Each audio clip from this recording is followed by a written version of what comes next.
If your Australian Shepherd is playing rough all the time and you don't know what to do about it, don't worry, we've got the video for you.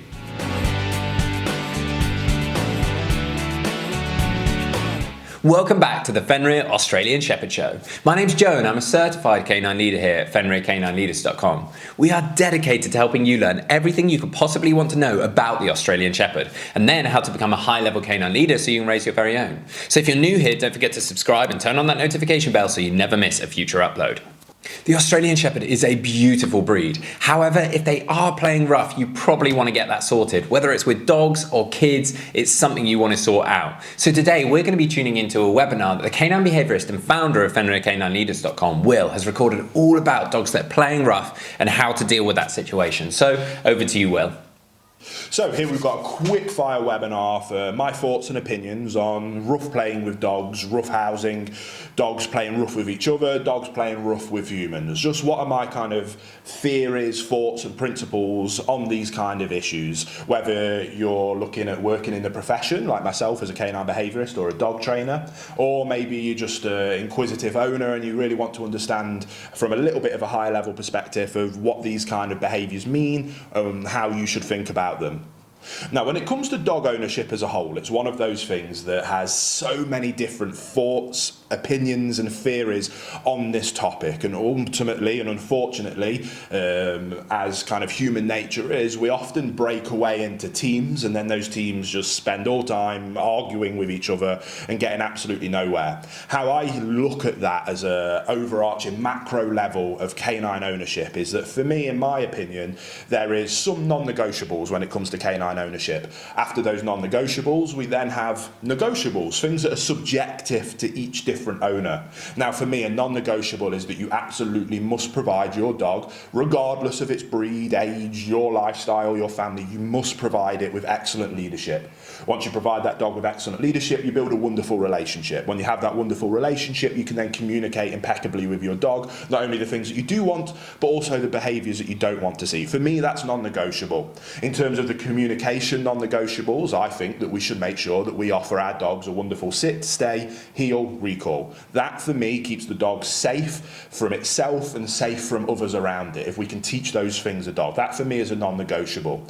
I also think that there's some non-negotiables around manners, in terms of a dog shouldn't jump up humans. I think that that can cause significant concern. It makes it miserable for certain people. I personally think that behaviours like that are non-negotiable. Things like resource guarding should be addressed, non-negotiable. Obviously, reactivity towards humans or dogs, with the only caveat being around kind of working dogs or in personal protection roles. You can have that discussion, but when we talk about just companion ownership for the everyday owner, for me, those things are non-negotiable. Now, kind of everything else sits in that kind of subjective level. For you might never want to have your dog inside the house. Some people have the dog sleep on the bed with them. Instead of arguing of which is right or wrong, for me, if all of those non-negotiable areas are in place, that's simply a subjective opinion on the owner's part.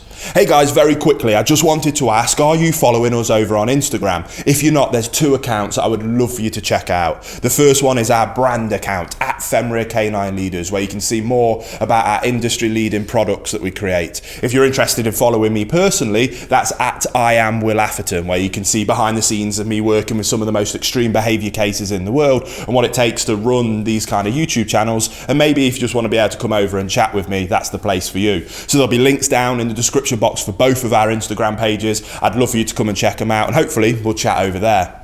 Now, there's tons of different examples we can give there, but the one I want to dial in on in this video is around rough play. Now, again, like humans are different, dogs are different. Some dogs love to rough house and rough play. Some dogs don't like it, and it's just not fun or enjoyable for them. Rough play can go right, and it can be a wonderful relationship building tool with you and your dog, or with dogs in a pack. They'll often sometimes rough play, if the non-negotiables are in place. And that's the point I want to take away from this mini webinar. I love rough housing with my dogs. I absolutely love it. My wife hates it. She doesn't like to do it. Her subjective idea of living with a dog is to have a dog that's calm, quiet, and in the evening when our boys have gone to bed and she wants to relax, She'll welcome a dog up onto a sofa and she'll have a cuddle with it. Her subjectively, that is fine. And I have no issue with that whatsoever, because all the dogs that live in our house or with us have those non-negotiable fundamentals in place, which then allows us these subjective things. When it comes to rough play, I love rough playing with dogs. Big, powerful, mastiff dogs they're just fun to roughhouse with, roll around on the floor with them, have a bit of fun with them. If you've got those non-negotiable areas in play, you can instantly make the decision to turn it off and say enough is enough and that it's done. You initiate play as the leader in that dog's life and the leader in that relationship with your dog, and you say when that behaviour is enough and that you want to stop. It really is that simple. If you don't have the ability to stop roughhousing and decide when to start and decide when to stop, then you have a fundamental, non-negotiable problem in your leadership, relationship and communication with your dog. If you are in that category, then I don't think roughhousing is a good idea with your dog. You also need to be able to have that relationship between multiple dogs. So I'll often let my dogs play, and I'll let them play quite rough, and sometimes they become quite vocal with each other. But if I see that one dog is playing a little bit too roughly, or with a dog that isn't really enjoying it, and that dog is looking up to me for guidance and direction, displaying that it doesn't want this to happen, but because of the relationship, I am going to take ownership of that situation and tell the other dog that enough is enough and to leave it alone.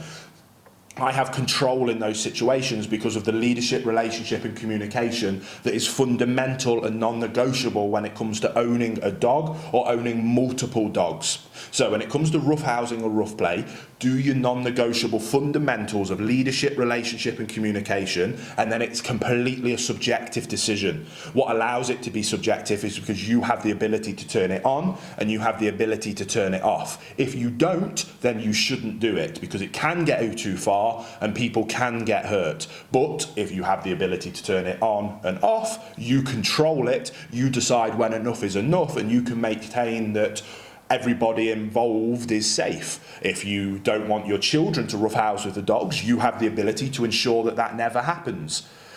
Do you see the point we're trying to make? So I don't want to keep banging on about it, but non-negotiable fundamentals of leadership, relationship and communication with your dog will change everything. That then allows you to make your own subjective decisions on what you deem acceptable with those grey area things, because you have the ability to keep yourself, the dog and everybody else safe and in control. Focus on the fundamentals and everything else is easy, and everybody doesn't have to spend all day arguing on the internet about whose theory and whose approach is right or wrong.